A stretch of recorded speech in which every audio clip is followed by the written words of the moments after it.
लेकिन आज हमारे आपके हालात इतने वो हो गए हैं, आदमी इतना कंजूस हो गया, सोचता है रुपया न जाए चाहे जान भली ही चली जाए, हैं? जैसे एक आदमी रहा कमाए कमाए रुपया बटोरिस और के बाद लैगा बनिया की दुकान पर कह भैया ये फुटकोरे रख लो, नंबर ही दे दो। बहुत पहले की बात है, तो दुकानदार नंबर ही दे दी। जब नंबरी नोट पैस तो मार फैलाए फैला रास्ता मुका देख है तो कहला के कपड़ा में बात के बक्सम रख दीस। सुबह जब काम पर जाए हुआ तो बक्सवा खोल के उका निकाल के देखी जोगे तके बांध कह के चला गया। शाम के जब फिर लौटा तो फिर बक्सब जुटा। बहुत मगन में के सौ के नोट घरे धरा है। सुबह शाम बक्सा खोल खोल देखे ही मेरे देखे लागत है कोनो मदार बंद की है। अलग मर्दी जुमक दिन आवा, जुमुक दिन काम करे चला गया। वो गंवार से जुमा से काम मतलब और के घर मस्जिद के दायरे रहा है। मौलवी साहब जुमा में तकरीर करते रहे, भाइयों अपने माल की ज़कात दो, 40 में 1 100 मठ है, जो नहीं देगा उसको अजदहा साहब कब्र में डसेगा। वो तकरीर के बीवी सुनिस घर में तो कहे हाय मौलवी कहा थे 40 में 1 100 मठ है, जो नदी का अजदहा साहब काटी कब्र में। तो हमरे घरे 100 के नोट धरा है, 2.5 रुपया हमो दे ने हमो का काटी। बगे बक्सा खोलिस और 100 के नोटवा निकाल के गए मस्जिद में कह लियो मौलवी 2.5 रुपया काट लियो। मौलवी बेचारो 2.5 रुपया काट लीन, 97.5 दीन लय वही कपड़ा में बांध के बक्सा में रख दी। अब शाम के जब वो के आदमी लौटा नहीं रहा तरसा तो बक्सा जुटा। बक्सा खोली तो वो कपड़वा उठे तो खोली तो खंड से ठंडी नीचे गिरी। तो कहे जो खटका कहे हाय लाई माँ फुटकुर कहाँ से आएगा। तो बीवी गोरे कहे सिया हिया रे कसके रे 100 के नोट रखा 2.5 का है रे। कहीं नहीं रे मौलवी तकरीर करता रहा है कि 40 में 1 100 मठ है, जो ज़कात न दी का अजदहा साहब कब्र में काटी तो 2.5 रुपया ज़कात दे इन मौलवी का। इस कम वक्त कहीं की ज़िंदगी में पहली दफ़ा 100 के नोट पाव रहा है, वहाँ तो राय डाले रे चलो जब मौलवी से लेके आओ। तो कहीं अल्लाह के नाम पर देखें तो कहीं मांगे जी, कहीं मांग लो नहीं 2.5 रुपया खातिर हम घर छोड़ देवे। तो औरतिया कहीं जाओ चाहे रहो लेकिन हम मांगे नहीं जीवे। तो कहीं ले आओ रे नहीं मैं 2.5 रुपया खातिर अपन जान गंवाए देवे। कहीं मरी जा लेकिन हम मांगे नहीं जीवे। तो कहीं मरे जाई तो कहीं मरी जा। बघर से बाहर निकलाओ धड़ाम से गिराओ, सांस वांस रोक लीस, हाथ पैर सब ढील। अब कोई हाथ उठावे तो उठे छोड़े पे भद्द से गिरे, पैर उठावे तो उठे छोड़े पे भद्द से गिरे। लोग जानी सही बात मरीगा हो, बहुत बड़ा मक्कार रहा। तो वो कब दबे दफना की तैयारी हो लाग उका न नहाए भी ली। दुनिया में पहली दफ़ा साबुन लाग रहा है उसके ज़िंदगी में। नहाए ली जहर बिल्टे वाहरे बिल्टी जाए। उसके बाद कफन पहने और कफन पहना के जनाजा लेके चले, बहुत ढीठ रहा है। जब जनाजा लेके चले तब वो क्या औरतिया सोची साहिल्ला अभी तक तो नहीं मरा है लेकिन अब भी मर जी, जहाँ दबई है कब्र में तो मर जाइबे करी। वो औरतिया दौड़ी कहे मेरे भाइयों मेरे आदमी का जनाजा है, ज़रा रख दो थोड़ी देर के लिए दूर हो जाओ, अपने आदमी से आखिरी बात कह ली। तो लोग रख के दूर हो गए। जब दूर हो गए तो औरतिया के उसके काने में कहा थे कि उठ पर रे कब्र तैयार है बे दबाए दे रे उठ चल घर करे। तो कहे 2.5 रुपये वो ले आई है, कहीं उसका तो न ले। तो कहते भाग जा, बहुत जालिम रहना ही। उठा औरतिया बेचारी चली आई। जब चली आई तो लोग उठे जनाजा कब्रस्तान पहुँचे। हुआ गए नमाज पढ़ के थे कब्र में रखीन रकली जोड़ी माटी दे जात रहा है। तब तक औरतिया का फिर नहीं बर्दाश्त बा, जाए हाय अल्लाह अब मर जाइए अब न बची। फिर दौड़ी कहे मेरे भाइयों अल्लाह वास्ते थोड़ी देर और रुक जाओ, आखिरी बार है ज़रा हम अपने आदमी से बात कही ली। तो लोग हट गए। तो लकड़ी वकड़ी हटा के कब्र में उतरी। उतरे के बाद फिर उसके काने में कहा था कि उठ रे उठ चल घर करे, देख लकड़ी जोड़ देने पे पाड़ दे रे उठ। तो कहते वो 2.5 रुपये वो ले आई है, कहीं सुखा तो न ले। तो कहते पाड़ते, बहुत जालिम रहे नहीं निकला। जब नहीं निकला तो औरतिया बेचारी बाहर है। जब बाहर है तो लोग पूछें का भो कुछ बातचीत भे। तो औरतिया कहते हाँ हमारा आदमी हमसे वसीयत के हिस्से कहीं से कि हम मर गए कोई नेकी नहीं कही पावा है, लिहाजा हमारे घर मस्जिद के नाम बैनामा कह दी है। जब वो सुनिस तब खड़बड़ाई के कूदा, कहीं सारे उठाई गिरी हम 2.5 रुपया खाते जान गंवाए दी थे और तू मस्जिद में घरों लिखे जाते रे कम वक्त कहूँ के। बताओ ऐसे ऐसे लोग पड़े हैं। अरे लोगों अल्लाह दे तो अल्लाह के बंदों पर खर्च करो और सबसे ज़्यादा खर्च अपने माँ बाप पर करो। कुरान में एक जगह नहीं, दो जगह नहीं, 17 जगह अल्लाह ताला ने इसी मजमून के ताल्लुक़ से फरमाया कि माँ बाप के साथ एहसान करो। वबिल वालिदैन एहसाना, माँ बाप के साथ एहसान करो।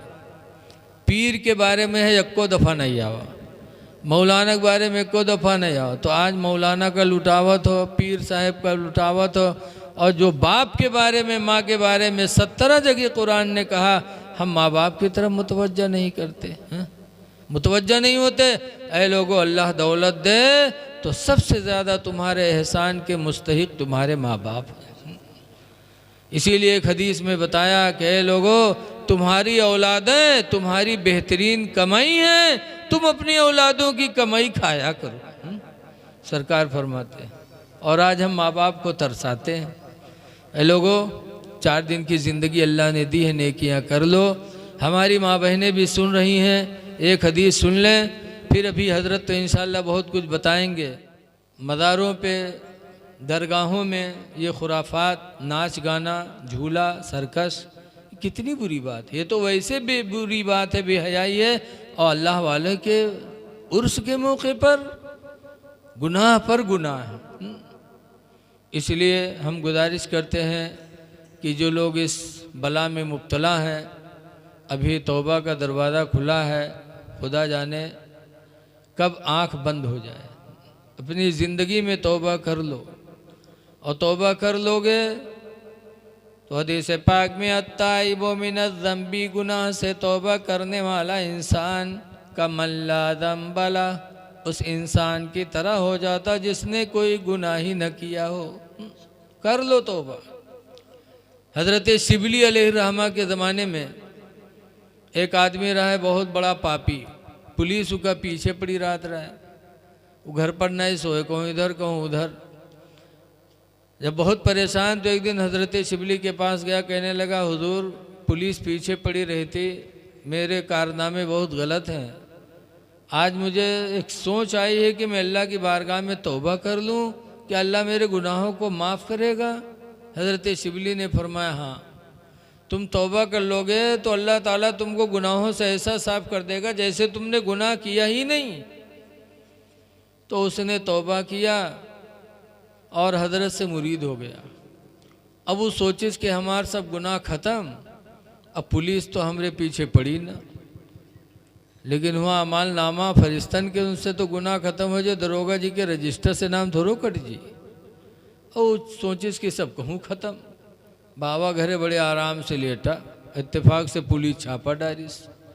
जब पुलिस छापा डारी तो ये घर से भगा तो सोचिस कहाँ चले जी, लाओ उन्हीं के यहाँ चले जाए जिनकी से मैंने तौबा किया। गए हज़रत शिबली के खानकाह में रात में, कहा हुजूर पुलिस। हज़रत ने खानकाह के कमरे की तरफ कहा, जा उसी में चला जा। वो गवा कमरे में बैठ गवा।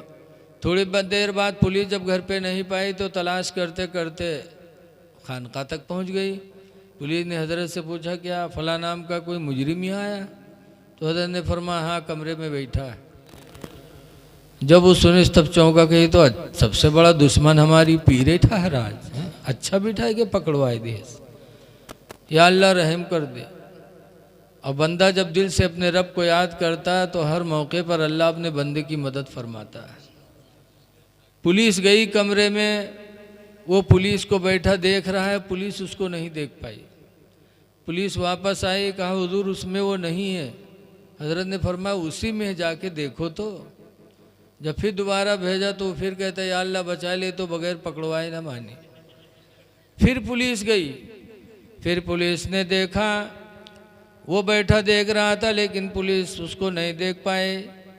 पुलिस वापस आई, कहा हुजूर बहुत 420 है, वो यहाँ आपको धोखा दे के निकल गया। एक पुलिस चली गई। जब निकल गई पुलिस तब वो निकला और कहा, ऐसे पीर से बिन पीर बेहतर। कहा क्यों? कहा क्यों कहे तो तुमसे बड़ा दुश्मन ज़माने में हमारा कोई नहीं। कहा क्या हुआ? कहा क्या हुआ, अच्छा बिठा के पकड़वा दिया था, लेकिन ये तो को मुझे देख नहीं पाए। तो हज़रत शिबली फरमाते, बेटा वो मेरे सच बोलने की बरकत थी। जो मैंने सच बोल दिया तो अल्लाह ने तुझे उनकी निगाहों से छुपा लिया। अगर मैं झूठ बोल देता तो पुलिस की पकड़ में तू जाता, मारा भी जाता और खुदा के यहाँ मेरी गिरफ्त होती।